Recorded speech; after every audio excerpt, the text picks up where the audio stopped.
এখন আমরা পঞ্চম অধ্যায়ে প্রবেশ করব।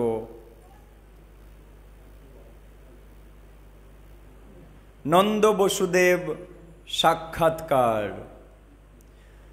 যদিও শ্রীকৃষ্ণ ছিলেন দেবকী এবং বসুদেবের পুত্র, কংসের অত্যাচারের ফলে বসুদেব শ্রীকৃষ্ণের জন্ম উৎসবের আনন্দ উপভোগ করতে পারেননি, কিন্তু শ্রীকৃষ্ণের পালক পিতা নন্দ মহারাজ অত্যন্ত আনন্দের সঙ্গে শ্রীকৃষ্ণের জন্ম উৎসব পালন করেছিলেন। পরের দিন ঘোষণা করা হয়েছিল যে যশোদার একটা পুত্র সন্তান হয়েছে। বৈদিক প্রথা অনুসারে নন্দ মহারাজ জন্ম উৎসব পালন করার জন্য নন্দ মহারাজ একজন জ্যোতিষীকে এবং ব্রাহ্মণদেরকে নিমন্ত্রণ করলেন। শিশুর জন্মের পরে জ্যোতিষীরা তার জন্ম লগ্নের গণনা করে কোষ্ঠী তৈরি করলেন। শিশুর জন্মের পরে আরেকটা অনুষ্ঠান পালন করা হয়।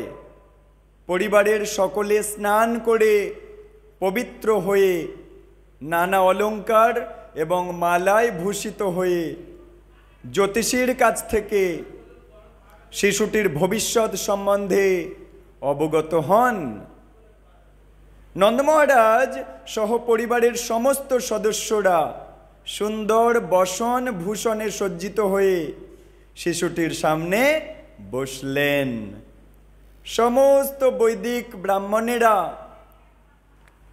নানা রকম মঙ্গল সূচক মন্ত্র উচ্চারণ করতে লাগলেন এবং জ্যোতিষ আচার্যরা শিশুটির জাত কর্ম সংস্কার সম্পন্ন করলেন।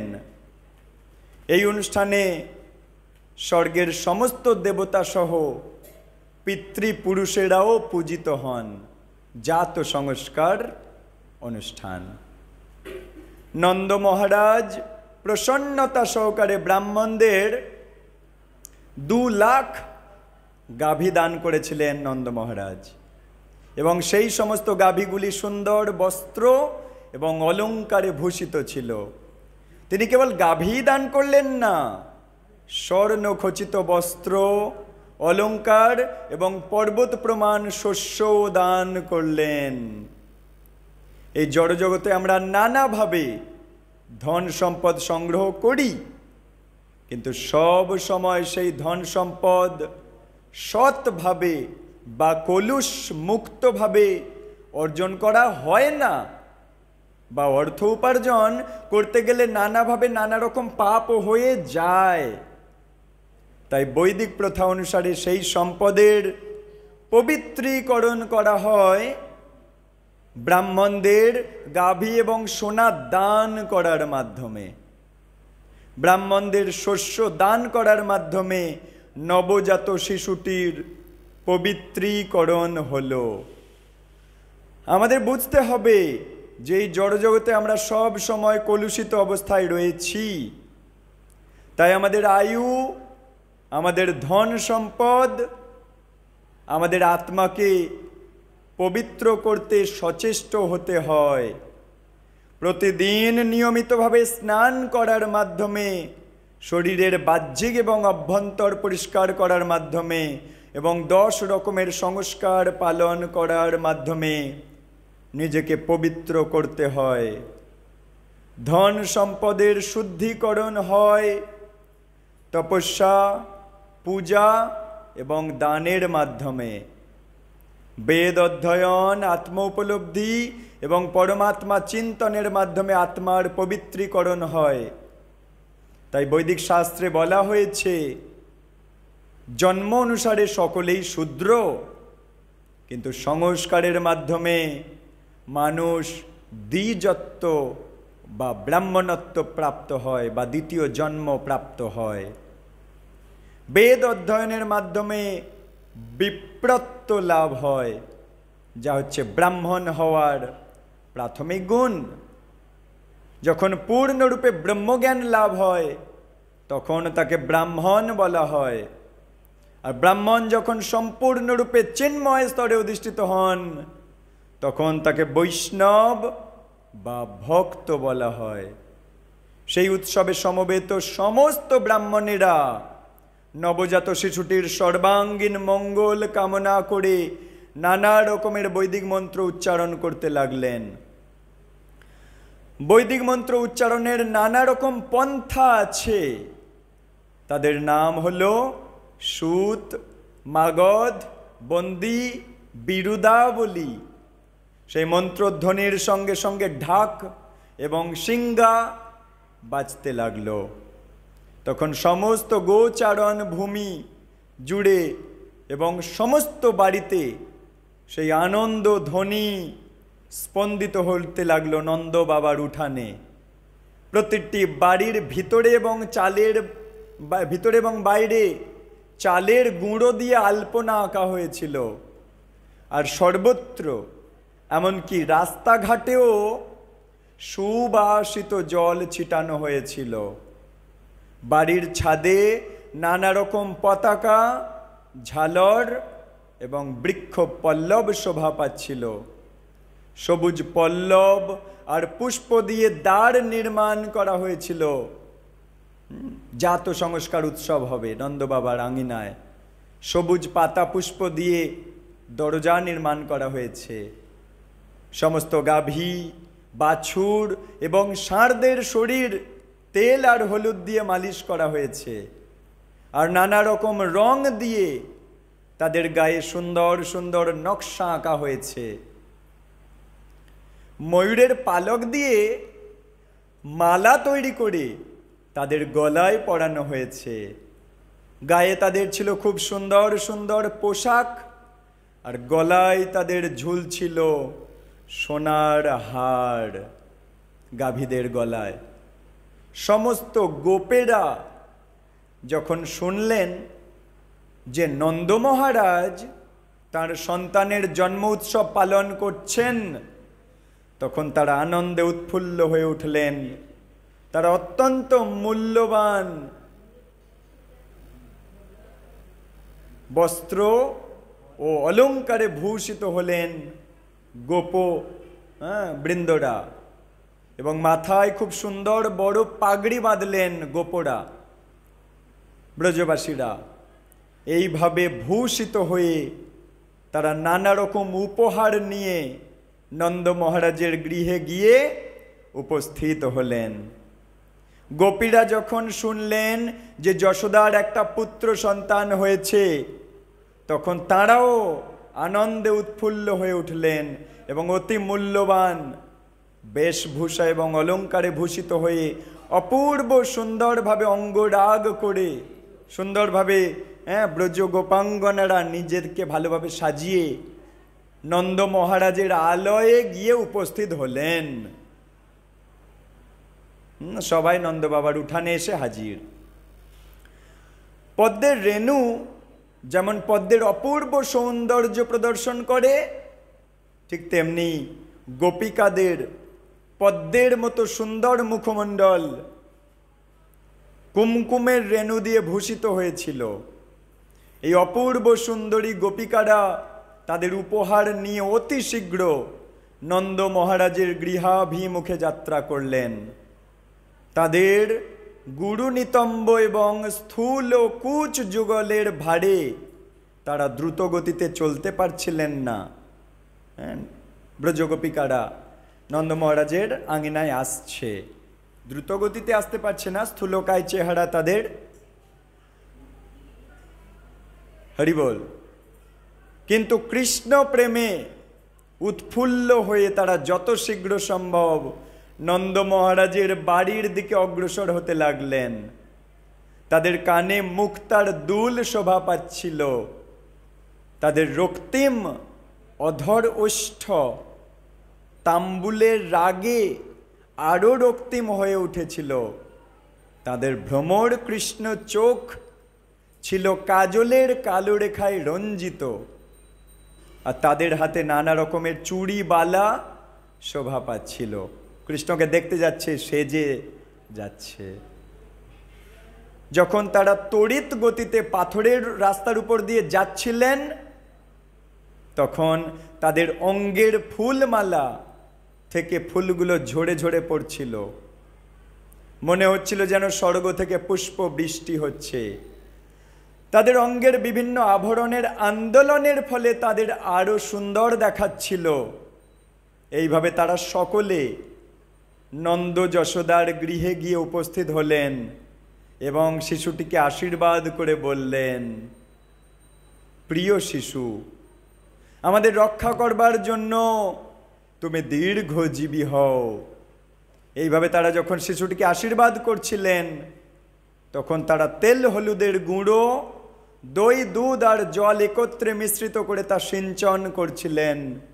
এবং কৃষ্ণের শরীরেই তারা শুধু তা সিঞ্চন করলেন না, সেখানে উপস্থিত সকলের শরীরেই তারা তা সিঞ্চন করতে লাগলেন।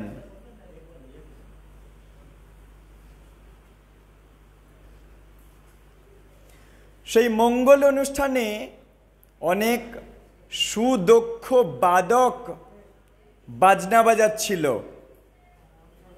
নৃত্য, গীত, বাদ্য আসতে সব, তাহলে কি বাজনা বাজাচ্ছিল অনেক সুদক্ষ বাদকেরা। গোপেরা যখন গোপিকাদের এই লীলা দর্শন করলেন, তখন তারা অত্যন্ত উৎফুল্ল হয়ে উঠলেন এবং তারাও চারিদিকে দই, দুধ, ঘি, হলুদ জল সবাইকে সবার শরীরে ছুঁড়তে লাগলেন। তারপর উভয় পক্ষ থেকেই একে অপরের দিকে মাখন ছুঁড়তে লাগলেন। নন্দ মহারাজের আঙিনায় উৎসব, সবাই আনন্দে হলুদ জল, ঘি, দুধ, দই, মাখন একে অপরকে মাখাচ্ছে এবং মাখন ছুঁড়তে লাগলেন। গোপ এবং গোপিকাদের এই লীলা দর্শন করে নন্দ মহারাজ অত্যন্ত উৎফুল্ল হলেন।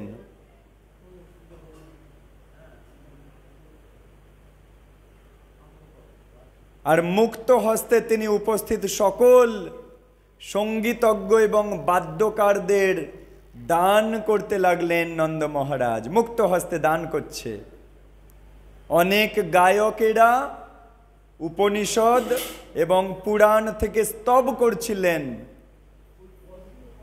কেউ কেউ নন্দ মহারাজের বংশাবলীর কীর্তি গান করছিলেন, আর কেউ কেউ অতি মধুর স্বরে গান গাইছিলেন।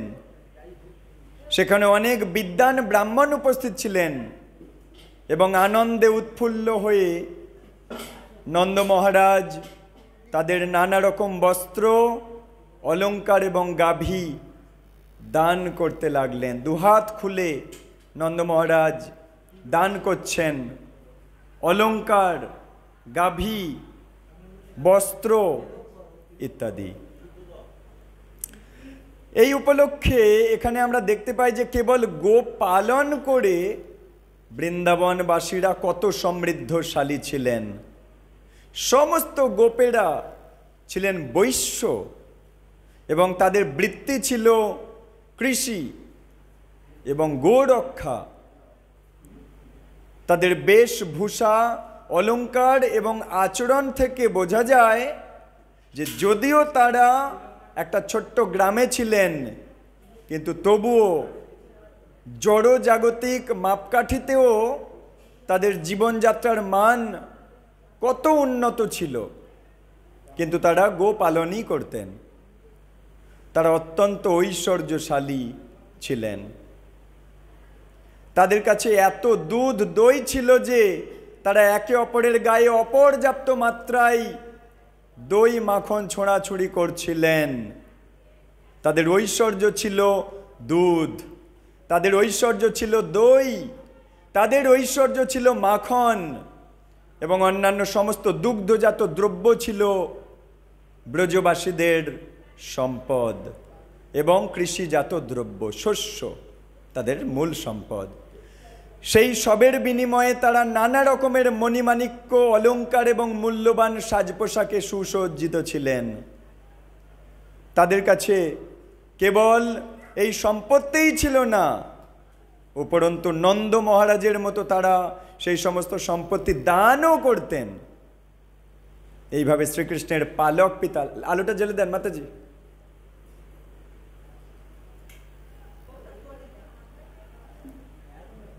এইভাবে শ্রীকৃষ্ণের পালক পিতা নন্দ মহারাজ সেখানে সমবেত সকলের মনোবাঞ্ছা পূর্ণ করতে লাগলেন।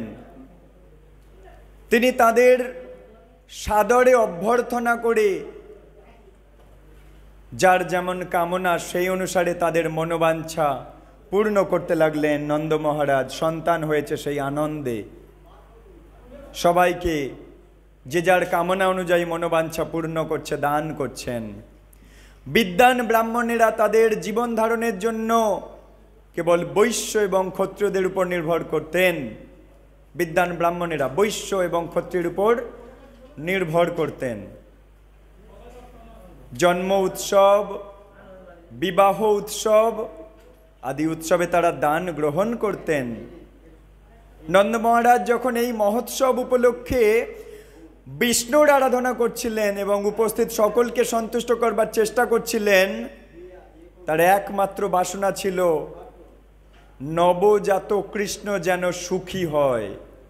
সবাইকে সন্তুষ্ট করব, সবাই আশীর্বাদ করবে এবং আমার কৃষ্ণ সুখী হবে। বাবার এই বাসনা, সেই জন্য এত দান করছেন। নন্দ মহারাজের কোনো ধারণাই ছিল না যে এই শিশুটাই হচ্ছেন বিষ্ণু, কিন্তু তিনি বিষ্ণুর কাছে তাকেই রক্ষা করার জন্য প্রার্থনা করছেন। বিষ্ণুর কাছে বিষ্ণুকে রক্ষা করার জন্য প্রার্থনা করছেন পিতা নন্দ মহারাজ। বলরামের মাতা রোহিণী দেবী ছিলেন বসুদেবের সবচাইতে সৌভাগ্যবতী পত্নী।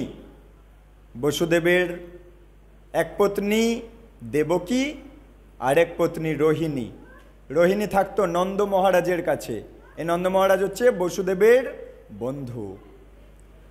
বলরামের মাতা রোহিণী দেবী ছিলেন বসুদেবের সবচাইতে সৌভাগ্যবতী পত্নী।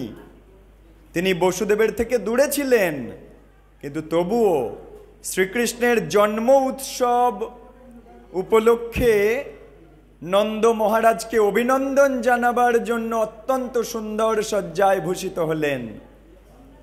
ফুলের মালা, কণ্ঠহার, মণিমাণিক্য খচিত নানা রকম অলঙ্কারে ভূষিত হয়ে তিনি সেখানে উপস্থিত হলেন এবং ঘুরে ফিরে অতিথিদের তত্ত্বাবধান করতে লাগলেন। বৈদিক রীতি অনুসারে পতি যখন, আস্তে এদিকে সবাই মন দেন এদিকে, বৈদিক রীতি অনুসারে পতি যখন গৃহে থাকেন না, স্বামী যখন ঘরে থাকে না, তখন পত্নী অঙ্গরাগ করেন না, মানে নিজের অঙ্গ বিভিন্ন সজ্জা করেন না। কিন্তু যদিও রোহিণীর প্রতি বসুদেব সেখানে ছিলেন না, তবুও শ্রীকৃষ্ণের জন্ম উৎসব উপলক্ষে তিনি অঙ্গরাগ করেছিলেন। তাহলে শাস্ত্রের শিক্ষা কি? স্বামী বাইরে থাকলে পত্নী বিভিন্ন সাজসজ্জা অলঙ্কার পরে না, বাইরে বেরোয় না। কিন্তু ভগবান কৃষ্ণের জন্ম উৎসব, সেখানে ওই নিয়ম প্রযোজ্য নয়। সেখানে সুন্দরভাবে সেজে গুজে ভগবান কৃষ্ণের কাছে যেতে হয়। শ্রীকৃষ্ণের জন্ম উৎসবের জাঁকজমক দেখে সহজেই বুঝতে পারা যায় যে তখন বৃন্দাবন সব সময়ে ঐশ্বর্যে পরিপূর্ণ ছিল। যেহেতু শ্রীকৃষ্ণ নন্দ মহারাজ এবং যশোদা মায়ের গৃহে অবতরণ করেছিলেন, তাই লক্ষ্মী দেবী বৃন্দাবনে সমস্ত ঐশ্বর্য প্রকাশ করতে বাধ্য হয়েছিলেন। এর থেকে বোঝা যায় বৃন্দাবন লক্ষ্মী দেবীর লীলা ভূমিতে পরিণত হয়েছিল।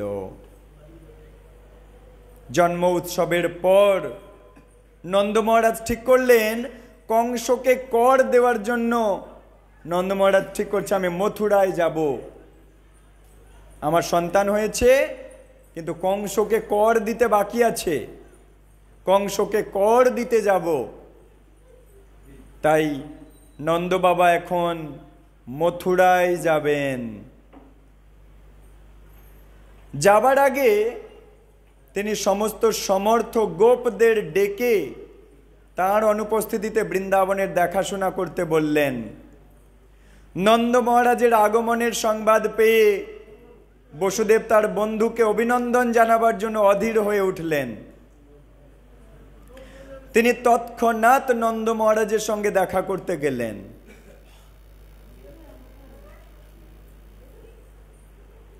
বসুদেব যখন নন্দ মহারাজকে দেখলেন, নন্দ বাবা যাচ্ছে কংসকে কর দিতে, মথুরায় যাচ্ছে, সেখানে গিয়ে বসুদেবের সাথে দেখা হবে নন্দ বাবার। এবারে কি আলোচনা হয় দেখুন নন্দ আর বসুদেবের মধ্যে।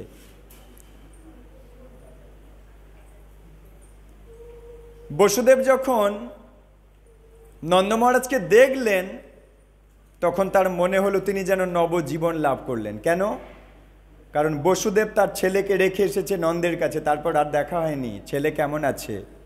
এদিকে কংসের অত্যাচার, সেই চিন্তায় অধীর হয়ে বসুদেব চিন্তা করছে ছেলের সংবাদ কি করে পাবো। যেই মাত্র নন্দ বাবাকে দেখেছে অমনি তার আনন্দ হচ্ছে, ছেলের সংবাদ পাবো।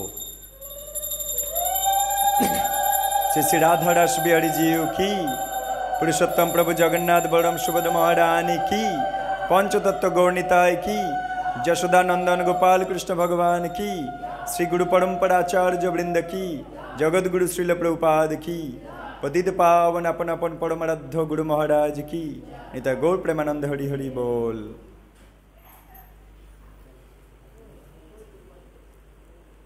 আনন্দে উৎফুল্ল হয়ে নন্দ মহারাজ তৎক্ষণাৎ দাঁড়িয়ে উঠে বসুদেবকে আলিঙ্গন করলেন। নন্দ আর বসুদেব একে অপরকে আলিঙ্গন করলেন। প্রীতিভরে বসুদেবকে অভ্যর্থনা জানিয়ে তিনি তাকে বসতে দিলেন।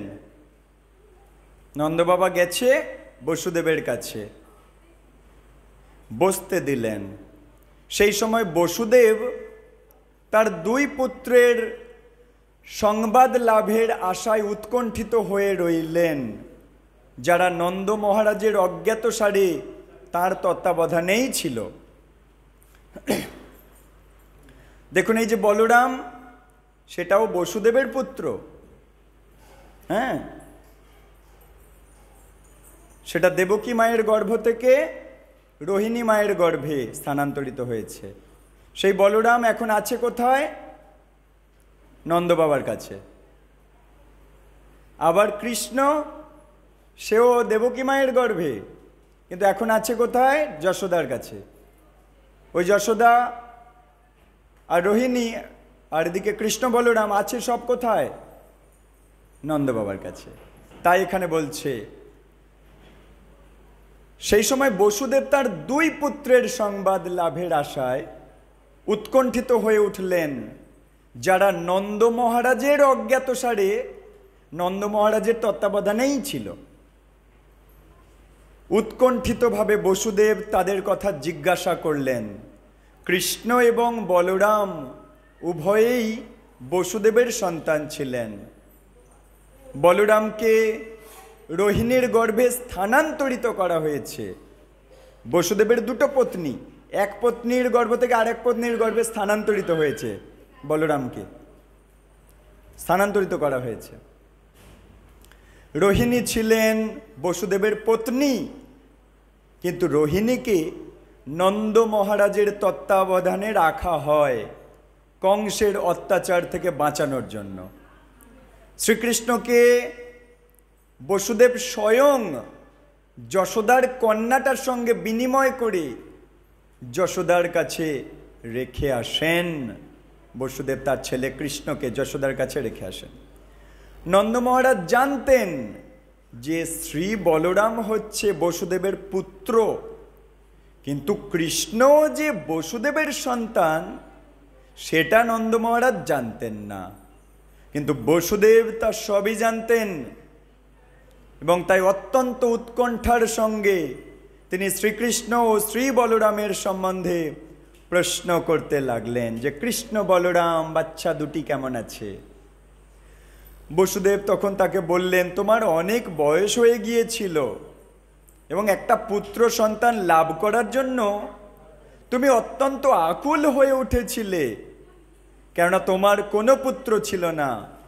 এখন ভগবানের কৃপায় তুমি এক অপূর্ব সুন্দর পুত্র লাভ করেছ। বসুদেব বলছে নন্দ বাবাকে, আমার মনে হয় যে এই ঘটনাটা তোমার পক্ষে অত্যন্ত মঙ্গলজনক। ভাই নন্দ, আমি কংসের কারাগারে বন্দী ছিলাম, কিন্তু এখন আমি মুক্ত হয়েছি। তাই আমার মনে হচ্ছে যেন আমি নবজীবন প্রাপ্ত হয়েছি। তোমাকে আবার দর্শন করার কোনো আশাই আমার ছিল না, কিন্তু ভগবানের কৃপায় আমি আবার তোমাকে দর্শন করতে পেরেছি। তারপর বসুদেব শ্রীকৃষ্ণের জন্য তার উৎকণ্ঠা প্রকাশ করলেন। সকলের অজান্তে তিনি যশোদা মায়ের কোলে শ্রীকৃষ্ণকে রেখে এসেছিলেন। তারপর মহা আড়ম্বরে শ্রীকৃষ্ণের জন্ম উৎসব পালন করার পর নন্দ মহারাজ মথুরায় এসেছিলেন।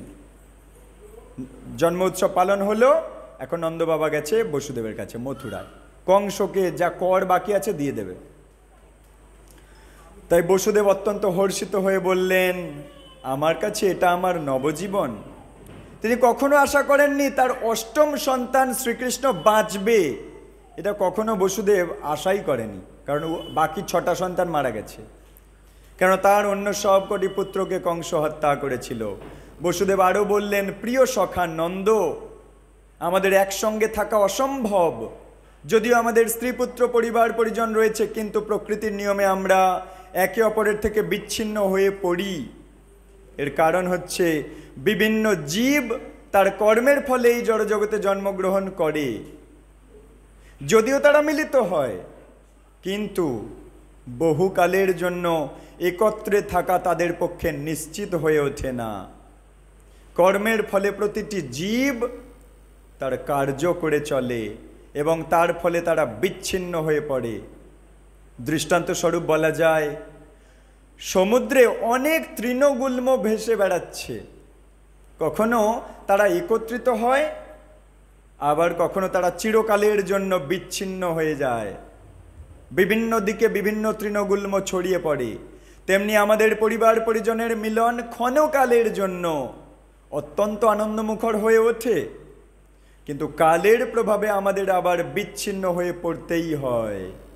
বসুদেব বলছেন, বসুদেবের এই অভিব্যক্তির তাৎপর্য হচ্ছে, যদিও দেবকীর গর্ভে তার 8টা পুত্র সন্তান হয়েছে, কিন্তু দুর্ভাগ্যবশত তারা সকলেই তাকে ছেড়ে চলে গিয়েছে। তিনি তার পুত্র শ্রীকৃষ্ণকে পর্যন্ত তার কাছে রাখতে পারলেন না। বসুদেব তার বিচ্ছেদ বেদনা অনুভব করেছিলেন, কিন্তু আসল কথাটা তিনি নন্দ মহারাজকে ব্যক্ত করতে পারছিলেন না, যে ওই কৃষ্ণ আমার ছেলে। বসুদেব নন্দকে বলতে পারছে না, কিন্তু নন্দ সামনেই দাঁড়িয়ে আছে। তাহলে সেই বসুদেব পিতার হৃদয়ের অবস্থাটা কেমন চিন্তা করুন। তিনি জিজ্ঞাসা করলেন, দয়া করে আমাকে বৃন্দাবন বাসুদের সকলের খবর বলো। তোমার অনেক পালিত পশু আছে, তারা সকলে সুখী তো? তারা সকলে যথেষ্ট ঘাস আর জল পাচ্ছে তো? সরাসরি কৃষ্ণ কেমন আছে জানতে চাইলে যদি নন্দ বাবা কিছু সন্দেহ করে। যেখানে তুমি আছো সেই জায়গাটা নিরাপদ এবং শান্তিপূর্ণ তো? যদি জায়গা নিরাপদ হয়, আমার ছেলেও নিরাপদ। জায়গা শান্তিপূর্ণ, আমার ছেলেও শান্তিপূর্ণ। এই জন্য জিজ্ঞাসা করছে। বসুদেব এইভাবেই প্রশ্ন করলেন, কেননা শ্রীকৃষ্ণের নিরাপত্তার ব্যাপারে তিনি অত্যন্ত চিন্তিত ছিলেন। তিনি জানতেন কংস এবং তার অনুচরেরা শ্রীকৃষ্ণকে বধ করবার জন্য সমস্ত অসুর এবং রাক্ষসদের পাঠাচ্ছে। বসুদেব জানে, তাই জন্য চিন্তিত। তারা ইতিমধ্যেই স্থির করেছিল যে কৃষ্ণের জন্মের 10 দিনের মধ্যে যত সমস্ত শিশুর জন্ম হয়েছে তাদের সবাইকে হত্যা করতে হবে। কংস হত্যা করবে, সেই কথা শুনে বাবার কি অবস্থা হবে বসুদেবের, যে কিনা সদ্যজাত নব্যজাত শিশুকে মাথায় করে নিয়ে নন্দ বাবার কাছে দিয়ে এসছে তার বুকে পাথর চেপে। বসুদেব যেহেতু শ্রীকৃষ্ণের নিরাপত্তার জন্য অত্যন্ত উদ্বিগ্ন হয়েছিলেন, তাই সেই জায়গার নিরাপত্তার ব্যাপারে তিনি বারবার প্রশ্ন করতে লাগছে। তিনি বলরাম এবং তার মা রোহিণীর সংবাদও তার কাছে জিজ্ঞাসা করলেন, যাদের নন্দ মহারাজের তত্ত্বাবধানে রেখেছিলেন বসুদেব। রোহিণী বলরামকে নন্দ বাবার আওতায় রেখেছে, তাদের কথাও জানতে চাইল। বসুদেব নন্দ মহারাজকে বললেন যে বলরাম জানে না তার প্রকৃত পিতা কে, সে তোমাকে তার পিতা বলেই জানে। বসুদেব বলছে, এই বলরাম ছোট ছেলে, ও জানে না ওর আসল বাবা কে। হে নন্দ, ও তোমাকেই বাবা বলে জানে। তার আর এখন তোমার আর একটা পুত্র সন্তান হয়েছে, এবং আমি আশা করি যে তুমি তাদের দুজনকেই যথাযথভাবে তত্ত্বাবধান করছো। আমি আশা করছি দুটো ছেলেকেই যথেষ্ট যত্ন করছো নিশ্চয়ই। এখানে বসুদেব যে নন্দ মহারাজের পালিত পশুদের মঙ্গল সংবাদ জিজ্ঞাসা করছেন, সেটাও গুরুত্বপূর্ণ। কেন? পশুদের খবর জানতে চাইছে। পশুদের, বিশেষ করে গরুদের সন্তানের মতো স্নেহে পালন করা হতো। বসুদেব ছিলেন ক্ষত্রিয় এবং নন্দ মহারাজ ছিলেন বৈশ্য। বসুদেব ক্ষত্রিয়, নন্দ মহারাজ বৈশ্য। ক্ষত্রিয়ের ধর্ম প্রজা পালন, তাদের রক্ষা, আর বৈশ্যদের বৃত্তি গো পালন করা। গাভীরাও প্রজার মতোই প্রয়োজনীয়। মানুষ প্রজাদের যেমন সব রকম বিপদ থেকে রক্ষা করা কর্তব্য, তেমনি গাভী প্রজাদেরও পূর্ণ প্রতিরক্ষা প্রদান করা উচিত। বসুদেব বলতে লাগলেন, ধর্ম অর্থ কামের চরিতার্থতা নির্ভর করে আত্মীয় স্বজন, জাতি এবং সমস্ত মানব সমাজের সহযোগিতার উপর। তাই সকলের কর্তব্য হলো অন্যান্য মানুষের এবং গবাদি পশুর যাতে কোনো রকম অসুবিধার সৃষ্টি না হয় সেদিকে লক্ষ্য রাখা। অন্য সমস্ত মানুষদেরও পশুদের সুখ এবং স্বাচ্ছন্দ্যের সম্বন্ধে সচেতন হওয়া উচিত। কেবল মানুষের নয়, পশুদেরকেও যত্ন করা উচিত। তখনই কেবল ধর্ম অর্থ এবং কাম অনায়াসে লব্ধ হয়। বসুদেব বলছেন, নিজের সন্তানদের যথাযথভাবে রক্ষা করতে অসমর্থ হওয়ার দরুন বসুদেব অত্যন্ত ব্যথিত হয়ে উঠলেন। বসুদেব জানে, আমি আমার ছেলেদেরকে রক্ষা করতে পারিনি, নন্দ বাবার কাছে দিয়ে দিতে বাধ্য হয়েছি। তাই তার মনে হলো তার ধর্ম অর্থ কাম সব নষ্ট হয়ে গেছে, কিন্তু নন্দ বাবা ধর্ম অর্থ কাম সব ঠিকঠাক পালন করছে। সেই কথা শুনে নন্দ মহারাজ বললেন, প্রিয় বসুদেব, আমি জানি যে তুমি অত্যন্ত ব্যথিত হয়েছ, কেননা কংস তোমার এবং দেবকীর সব কটা সন্তানকেই হত্যা করেছে। যদিও শেষের সন্তানটা ছিল একটা কন্যা, তবুও কংস তাকে হত্যা করতে পারেনি এবং সে স্বর্গলোকে, সেই কন্যাটা স্বর্গলোকে ফিরে গেছে। তাই তুমি ব্যথিত আমি জানি, ওই শেষে কন্যাটাও তোমার কাছে নেই। প্রিয় সখা বসুদেব, তুমি দুঃখিত হইও না। আমরা সকলেই অদৃষ্টের দ্বারা পরিচালিত হচ্ছি, সকলেই তার পূর্বকৃত কর্ম অনুসারে ফল ভোগ করে থাকি, এবং যিনি কর্ম তার ফল সম্বন্ধে অবগত তিনি হচ্ছেন যথার্থ জ্ঞানী। তিনি কখনোই কোনো কিছুতে বিমর্ষ হন না, সুখে দুঃখে তিনি সর্বদাই অবিচলিত থাকেন। বসুদেব তখন উত্তর দিলেন, প্রিয় নন্দ, তুমি যদি সরকারের কর ইতিমধ্যে দিয়ে থাকো, কংসের কর যদি ইতিমধ্যে মথুরাতে দিয়ে থাকো, তাহলে তাড়াতাড়ি তুমি বৃন্দাবনে ফিরে যাও। কেননা আমার মনে হচ্ছে গোকুলে কোনো অঘটন ঘটতে পারে। বসুদেব জানাচ্ছে নন্দকে, বলছে তাড়াতাড়ি বৃন্দাবনে চলে যাও, বাচ্চাগুলো আছে, কংস অসুর পাঠাচ্ছে। নন্দ এবং বসুদেবের মধ্যে এই সৌহার্দ্যপূর্ণ আলাপ আলোচনার পরে নন্দ মহারাজ গোকুলে ফিরে গেলেন। যে সমস্ত গোপেরা নন্দ মহারাজের সঙ্গে রাজার কর দিতে এসেছিলেন তারাও তার সঙ্গে ফিরে গেলেন। নন্দ বসুদেব সাক্ষাৎ এখানে সম্পন্ন হলো। নন্দ এখন বৃন্দাবনে ফেরত যাচ্ছে। ফেরত গিয়ে কি কাহিনী, কি ঘটবে তা আমরা এরপরে জানব। তো এখানেই ইতি হচ্ছে লীলা পুরুষোত্তম শ্রীকৃষ্ণ গ্রন্থের নন্দ বসুদেব সাক্ষাৎকার নামক পঞ্চম অধ্যায়ের ভক্তি বেদান্ত তাৎপর্য এখানে সমাপ্ত হচ্ছে।